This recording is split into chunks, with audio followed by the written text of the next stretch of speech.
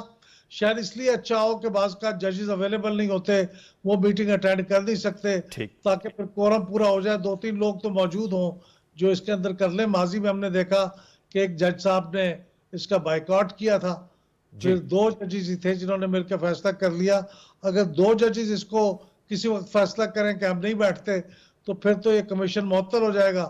تو اس لیے تعداد بڑھا دینا میرے خیال میں مناسب رہے گا. اچھا، اس سے جڑا سوال، آخری سوال ہے. آپ نے کہا محترم جج نے بائیکاٹ کیا تھا، ظاہر بات ہے اب اس کمیٹی میں جسٹس منیب اختر صاحب دوبارہ لوٹ آئے ہیں.